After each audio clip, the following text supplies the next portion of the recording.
Declaração doutrinária. E aqui tem a ver com o Espírito Santo. Ainda estamos conversando sobre o Espírito Santo. Ainda depois desse, ainda teremos outra declaração ainda sobre o Espírito Santo.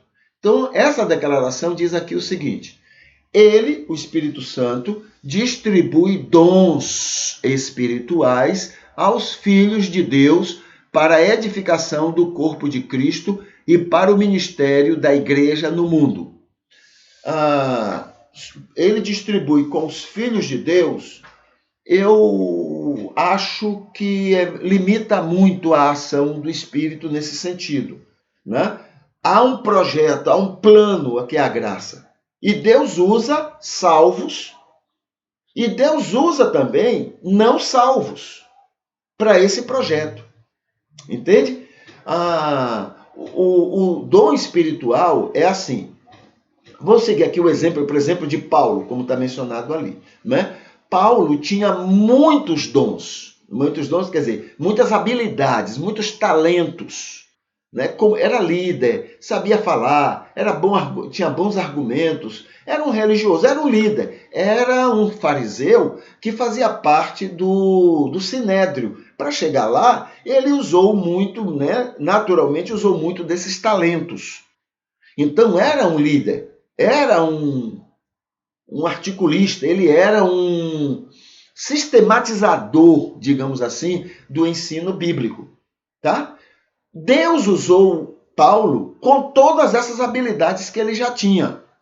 Mas teve algum momento que Deus precisou usar Paulo e ele não tinha determinado talento, que era o dom da cura. Entende? Então Deus vai lá e usa Paulo com esse dom. Onde foi que ele usou? Usou em Éfeso. Muitas pessoas foram curadas em Éfeso. Deus também usou naquela viagem que estava indo para Roma, que o navio afundou, pessoas foram picadas pela cobra, por serpentes, e pessoas foram curadas. Deus usou Paulo ali.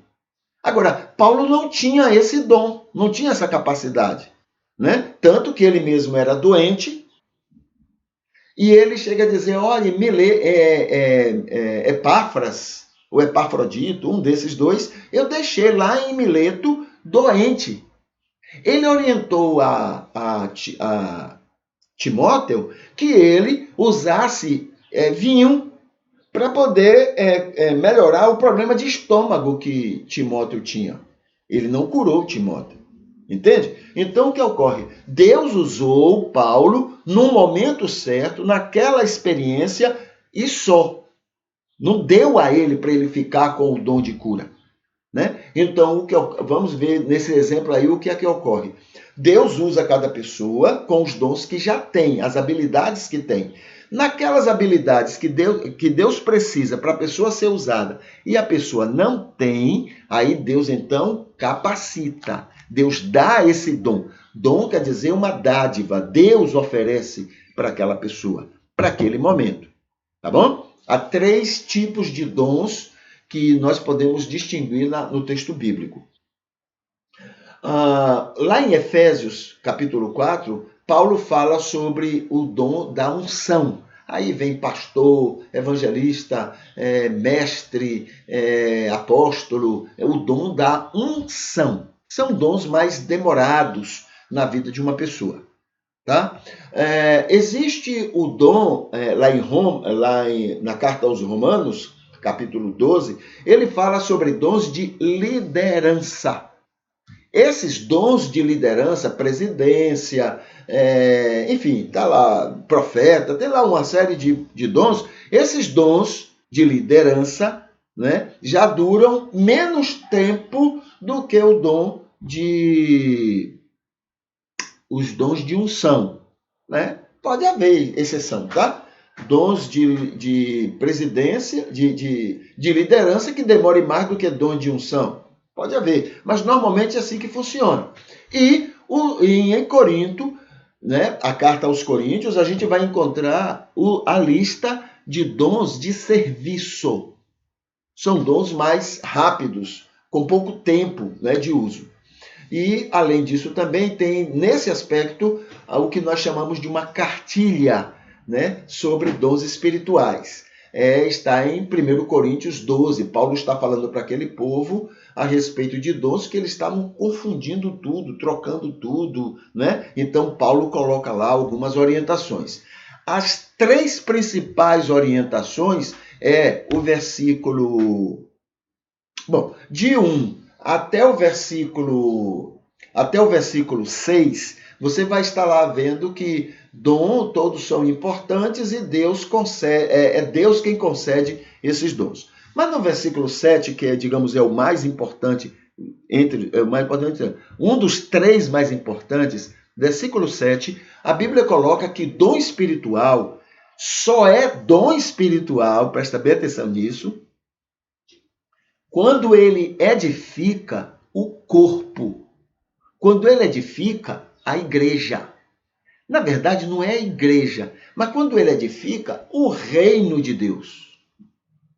Entendeu? Então, Deus concede primeiro, não é? Esse é o critério primeiro, aquilo que vai edificar o reino do Senhor.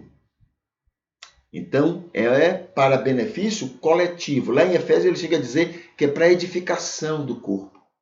Tá? O segundo critério, versículo 8 até o versículo 10. A Bíblia coloca que não é um dom para muita gente. Não é um dom por atacado. Cada pessoa recebeu ou receberia um dom diferente. Entendeu? Deus não precisa fazer por atacado. Então, ele dá um dom diferente para cada... Um receber um dom, o outro receber outro dom, o outro receber outro dom e assim sucessivamente. Tá? E o terceiro critério, para se entender o que é um dom espiritual, é que Deus não dá a quem pede. Deus dá a quem Ele quer. Então, ele precisou de Paulo em Éfeso com o dom da cura. Ele foi lá e concedeu. Entendeu? Então, ele não é porque eu vou pedir um determinado dom que ele vai me dar. Não. Ele dá a que ele entende que vai edificar o corpo de Jesus Cristo. O corpo, a igreja, edificar o reino dele. Tá bom? Então, essas são marcas a respeito do dom espiritual que é concedido pelo Espírito Santo. Só aos salvos? Eu, pessoalmente, acredito que não é só aos salvos, mas a qualquer pessoa que seja usado por ele para salvar o maior número possível de pessoas. Se a pessoa não tem a habilidade que ele precisa, ele então concede a habilidade a essas pessoas. Tá? Muito bem.